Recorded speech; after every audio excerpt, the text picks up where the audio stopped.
L'entrevue du jour, une présentation de la résidence des bâtisseurs Monseigneur Deschênes à Montmagny, une résidence privée pour aînés située au cœur de Montmagny, pour vivre en toute quiétude. La résidence des bâtisseurs Monseigneur Deschênes à Montmagny, une résidence privée pour aînés située au cœur de Montmagny. Personnel compétent, service 24 heures sur 24, infirmière, entrée sécuritaire contrôlée et plus encore. La résidence des bâtisseurs Monseigneur Deschênes pour vivre en toute quiétude. Ma prochaine invitée, c'est Mme Nancy Dubé, qui est directrice générale de la Chambre de commerce Kamouraska-Lillet. Bonjour. Bonjour, M. Montminy. Et que je suis content de vous recevoir. Ben, moi aussi, une première pour nous deux. Ben oui, on se parlait beaucoup, mais de là, vous recevoir en studio, ça prenait une occasion comme celle-là pour vous recevoir. Bien Et content. vous êtes une habituée des studios de télévision. Vous me racontiez que dans une autre vie, vous étiez animatrice de radio et de télévision. Oui. Racontez-moi quelques... Bien, en fait, j'ai fait mes classes plus précisément comme chroniqueuse à TQS à l'époque, au début des années 2000, donc ça fait un petit bout. Et ensuite, j'ai traversé à la radio, donc j'ai fait Rock Détente, Énergie, un petit peu du 93 et tout ça.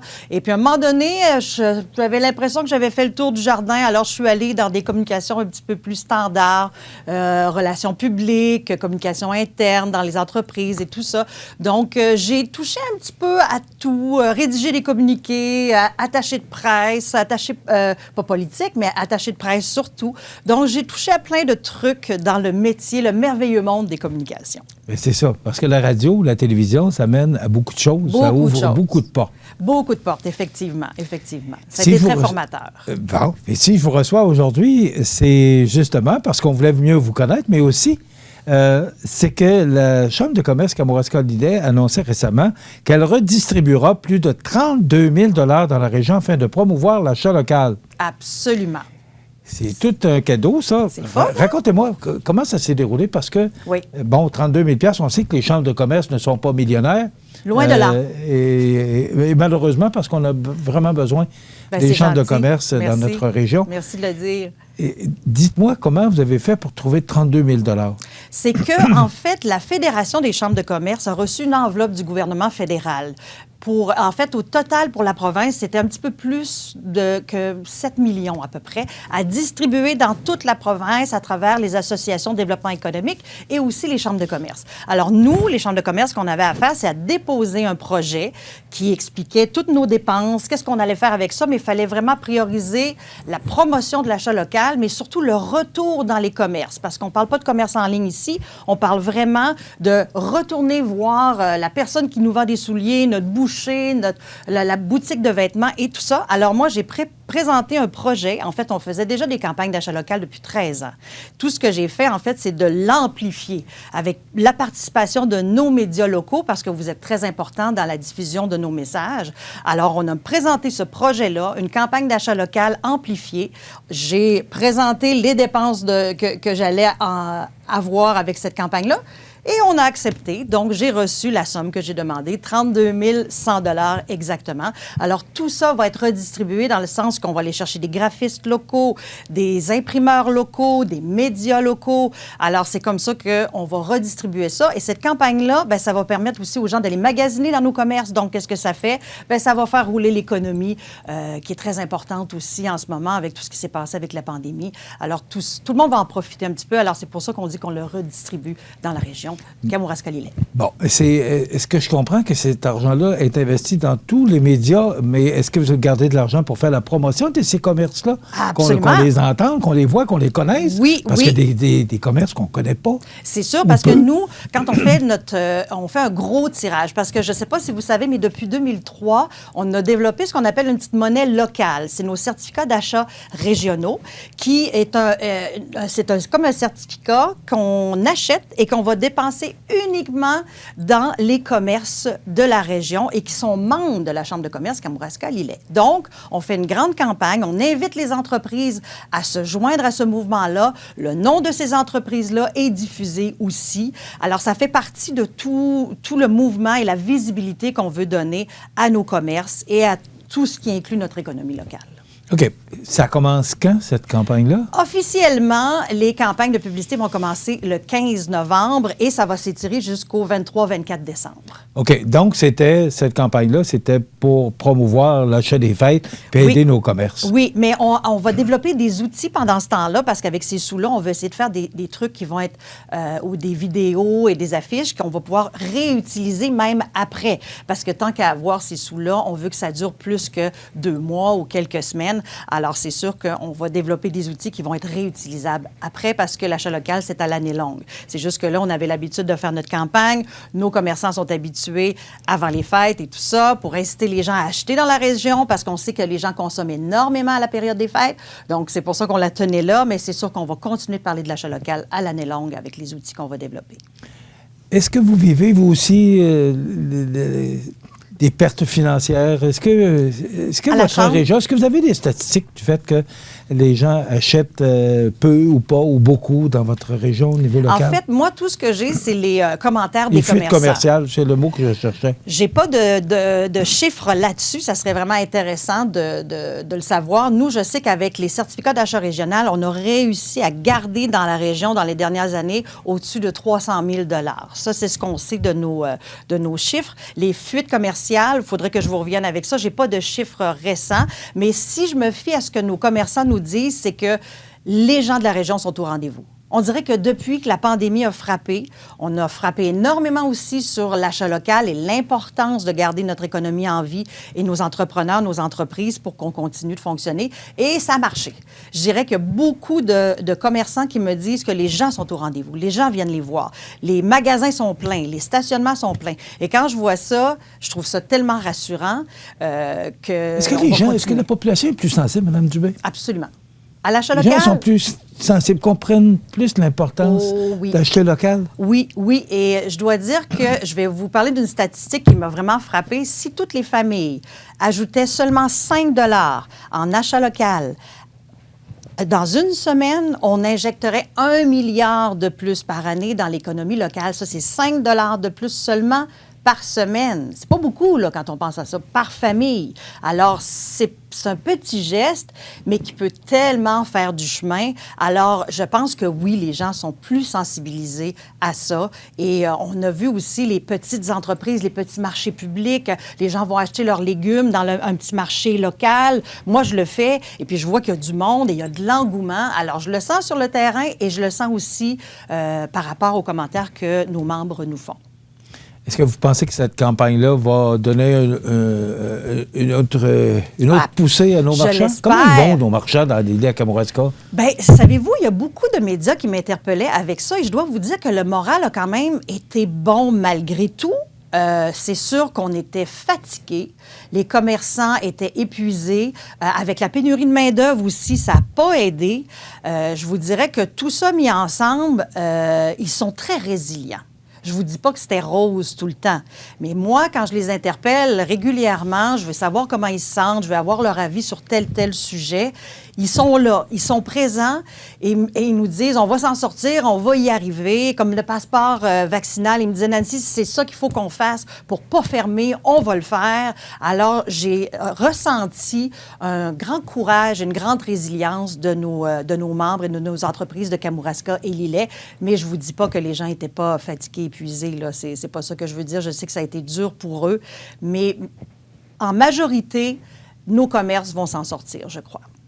Je suis content de vous l'entendre redire parce que, bon, vous êtes connecté directement avec ces gens-là.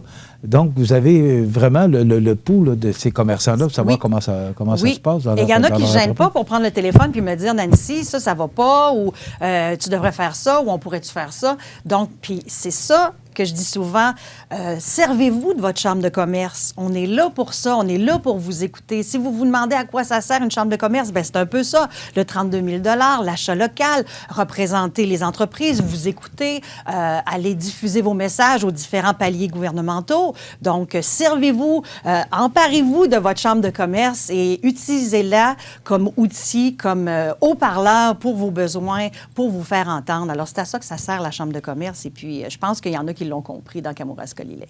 C'est combien de membres? On a 230 entreprises. On en veut plus que ça. On en veut beaucoup plus que ça. Mais avec la pandémie, je dois vous dire que moi, je suis arrivée 6 mois avant que tout arrive. Alors, on avait des plans et tout ça. Moi, je voulais aller me promener, faire du démarchage, puis bang, je pouvais plus sortir du bureau. Mais éventuellement, on va recommencer, puis on aimerait avoir autant d'entreprises du côté de Kamouraska que de l'Îlet. On en veut plus, on en veut plein. Et tous ensemble, on peut aller tellement plus loin et être tellement plus dynamique. Alors, j'encourage toutes les entreprises qui veulent devenir membres de la Chambre de commerce. Appelez-moi, demandez-moi des informations. Je vais tout vous expliquer ça, c'est très, très simple. Puis on est fin, on est sympathique. Ça, on le sait. Madame Dubé, en même temps que vous êtes avec nous, je ne sais pas si c'est une première, mais il y a une belle alliance stratégique entre les chambres de commerce et d'industrie de la MRC de Montmagny et la Chambre de commerce de Kamouraska-Lillet qui annonce la création du pôle main-d'œuvre. D'abord, parce que le temps passe vite. Oui. Qu'est-ce qui a eu la bonne idée de faire cette alliance entre la Chambre de commerce de Montmagny et celle de Kamouraska-Lillet? Je vous dirais que depuis que M. Marc Lorrain était en poste, Marc et moi, on avait une belle collaboration déjà. On se parlait régulièrement, on se donnait des conseils, on s'encourageait parce que c'est pas toujours facile d'être directeur ou directrice d'une chambre de commerce avec peu de moyens. On fait ce qu'on peut et on s'encourage. Donc, il y avait déjà une belle collaboration entre nos deux chambres. Et puis là, Nicole est rentrée en poste. Nicole Robert qui remplace Marc Lorrain. Et puis, ça a comme continué comme ça. Nous, on faisait la promotion d'un webinaire avec le ministre Boulay, le ministre de l'Emploi. Et après ça, j'ai eu un appel de Nicole. Et puis, on sait que la pénurie de main-d'œuvre, c'est un gros enjeu et les chambres doivent s'impliquer. Alors, c'est comme ça que Nicole m'a interpellée, m'a dit... On devrait travailler ensemble sur ce dossier-là plutôt que de travailler chacun dans notre coin. Et moi, les gens le savent, je suis pas quelqu'un qui veut travailler en silo. Je veux qu'on collabore. Alors, tout de suite, nos deux présidents se sont appelés, M. Gabriel Hudon et M. Boulay aussi, je pense qu'il s'appelle. Oui, Jean-Guy Boulay. Bon, Jean-Guy Boulay. Alors, voilà, c'est comme ça. Tout le monde était d'accord. On dirait que le momentum était là. Et puis, on s'est dit, OK, on travaille ensemble. On met la table, et puis après, tout est possible. Et puis, on aimerait peut-être aussi que la Chambre de commerce de Rivière-du-Loup se joigne à nous. Je devrais parler avec la nouvelle directrice la semaine prochaine, parce que si la Côte-du-Sud ensemble travaille ensemble, ça sera encore mieux. Alors, tout est possible. Qu'est-ce que le pôle main-d'œuvre? Ah, le pôle main-d'œuvre. Donc, avec le communiqué qu'on a émis conjointement, c'est en fait, on veut ouvrir la machine, ouvrir le canal, dire aux gens qu'on s'unit pour devenir les porte-parole des entrepreneurs en matière de problèmes de main-d'œuvre. Alors, est-ce qu'on va faire des tables de concertation, des focus groups? On va fédérer l'information qu'on va recevoir de nos entreprises pour aller en parler avec les élus, avec les gens concernés. Alors, on veut faire front commun. C'est un peu ça qu'on veut faire. Les détails restent encore. Parce que, bon, toutes les entreprises sur la Côte-du-Sud ont besoin de main-d'œuvre et besoin criant. Là. Absolument. Comment vous avez l'intention de faire ça? Parce que là, c'est pas évident. Non, c'est pas là, évident. Vous parlez de 2 chambres de commerce, peut-être 3. Oui. Ça commence à être du monde. Oui. On va être plus fort ensemble, on va parler plus fort. Ça, je suis entièrement d'accord avec vous. Alors, comment vous pensez réaliser ça? Est-ce que c'est commencé? Est-ce que vous êtes déjà en action? On se parle à toutes les semaines. Là, c'est sûr qu'on va établir un plan clair, mais nous, ce qu'on veut faire, c'est proposer des solutions, comme par exemple accélérer le processus d'immigration, parler de la robotique. Il y a eu un salon il n'y a pas si longtemps à Saint-Jean-Port-Joli sur la robotique. Essayer de démocratiser ça un petit peu parce que les entreprises pensent encore que c'est juste pour les grosses entreprises, la robotisation, et ça peut aider à la pénurie de main-d'œuvre. On a vraiment plein d'idées et on écoute aussi nos entrepreneurs qui ont des bonnes idées. C'est incroyable. Alors, ce qu'il faut faire, c'est pousser, écouter, arriver avec les bonnes idées, parler aux bonnes personnes et accélérer le processus parce que juste l'immigration au Québec, nous, c'est long. C'est 2 ans avant d'avoir quelqu'un. Et puis, en Alberta, mettons, dans le reste du Canada, c'est 6 mois. Juste ça, déjà, va falloir qu'on frappe fort sur le clou parce que c'est trop long. Les gens ont besoin d'employés maintenant. Alors, c'est ça qu'on veut faire en ayant un front commun et en parlant fort, c'est d'essayer d'accélérer le processus. On a déjà des solutions. Nos entrepreneurs nous ont déjà proposé des solutions. Il faut juste maintenant aller les porter aux bonnes personnes puis les aider à pousser ça de l'avant. OK. Table ronde avec des gens concernés pour mieux connaître leurs besoins? Gens concernés. Et après ça, on va rencontrer les élus, les personnes qui pourront nous aider à porter ça un peu plus loin. On revient et on termine avec, parce que c'est déjà terminé. Ah, mon Dieu! Oui, ça passe vite. Ça passe vite en bonne compagnie, on dit. Donc, du 15 novembre, aller jusqu'au 23 décembre. Oui. C'est l'achat local. Oui. On va parler que de l'achat local, surtout les médias de la Côte-du-Sud. Exact. Bon, il y en a quelques-uns, là. Oui, on est oui, plusieurs. on vous a tous interpellés en passant. Alors, tous nos médias locaux vont être avec nous ils vont nous aider à faire la promotion de l'achat local et participer à nos efforts collectifs. Madame Dubé, je vous souhaite bonne chance dans Merci. ce gros beaucoup. projet-là. Merci. Bravo d'être Merci allé beaucoup. chercher 32 000 c'est Merci. quand même très important. Oui. Et c'est digne de mention. Merci. Et gardez votre enthousiasme, votre positivisme. Vous le dégagez tellement. Et C'est quand très on se parle gentil. au téléphone, on le sent là, que vous êtes une femme très enthousiaste. C'est très apprécié. Et gardez cette belle enthousiasme-là parce que c'est vraiment... Vous le dégagez. Et ça fait merci. ça fait Vous du êtes bien. super gentil. Merci beaucoup. Puis moi, ça me permet de continuer. Ces beaux compliments-là, c'est du gaz un peu. Hein? Ça donne de l'énergie pour continuer. Alors, merci beaucoup. C'est très apprécié. Merci beaucoup. Madame Nancy Dubé, qui est directrice générale de la Chambre de commerce Kamouraska-Lillet. Dans quelques instants, les grands titres de l'actualité avec José Soucy. L'entrevue du jour, une présentation de la résidence des bâtisseurs Monseigneur Deschênes à Montmagny, une résidence privée pour aînés située au cœur de Montmagny, pour vivre en toute quiétude.